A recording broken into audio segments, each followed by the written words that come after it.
Hello friends, welcome to খেল দুনিয়া। অষ্টম ম্যাচে এসে অবশেষে জয় পেল ইস্ট বেঙ্গল। প্রথম 7টা ম্যাচ আইএসএলে তারা কিন্তু জিততে পারেনি, 6টা ম্যাচ হেরে গেছিল, আগের ম্যাচটা ড্র করেছিল মোহামেডানের সাথে। তারপর কিন্তু আজ নর্থ ইস্ট ইউনাইটেডের বিরুদ্ধে কঠিন একটা চ্যালেঞ্জ ছিল, কারণ আলাদিনের মতন প্লেয়ার ছিল বিপক্ষে। তো সেই টিমের বিরুদ্ধে কেউ ভাবেইনি ইস্ট বেঙ্গল তো জিততে পারে, তবে সেটাই কিন্তু করে দেখালো ইস্ট বেঙ্গল।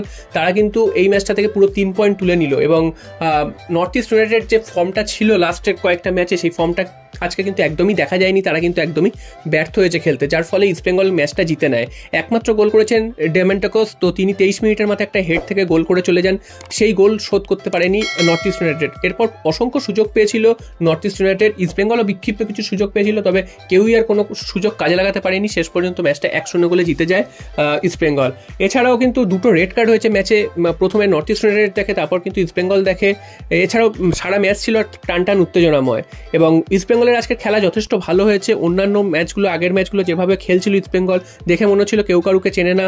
ফিটনেসের দিক থেকেও ইস্ট বেঙ্গলের খেলা আজকের অনেকটাই বেটার হয়েছে। তারা ফিটনেসের দিক থেকেও নর্থ ইস্টকে অনেকটাই টেক্কা দিয়েছে বলা যায়, কারণ নর্থ ইস্ট কিন্তু একটা সময়ের পর দেখা গেছে যে ভুল খেলতে তারা নিজেরাই কিন্তু আনফোর্সড এরর করতে শুরু করে, যেটার সুবিধা কিন্তু ইস্ট বেঙ্গল নিয়েছে এবং সেখান থেকে কিন্তু তারা ম্যাচটা জিতে চলে গেছে।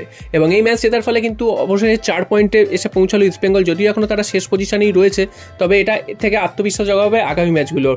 আর নর্থ ইস্ট হেরে যাওয়াতে কিন্তু সুবিধা হলো মোহনবাগান এবং বেঙ্গালুরুর ঘাড়ে কিন্তু নিঃশ্বাস ফেলছিল নর্থ ইস্ট ইউনাইটেড।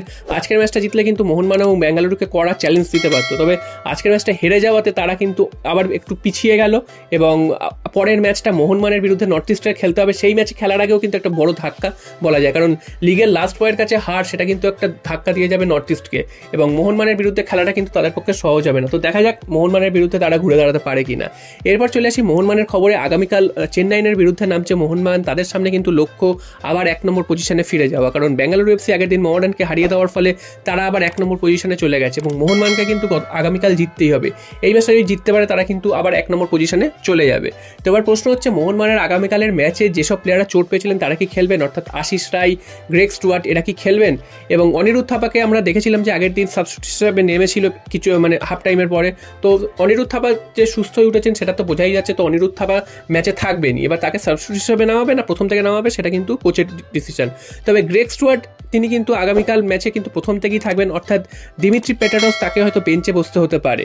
তো গ্রেগ স্টুয়ার্টের মতন প্লেয়ার তিনি যদি সুস্থ থাকেন, তাকে কিন্তু বেঞ্চে বসিয়ে রাখার সাহস কোনো কোচই দেখাবে না এবং আগামীকালের ম্যাচে কিন্তু গ্রেগ স্টুয়ার্টকে প্রথম একাদশেই দেখতে পাওয়ার সম্ভাবনা প্রবল। এছাড়াও আশিস রায়কে কোচ খেলাবেন কি খেলাবে না, তো আশিস রায়ও কিন্তু সেরে উঠেছেন চোট থেকে, তিনিও অনুশীলন করছেন।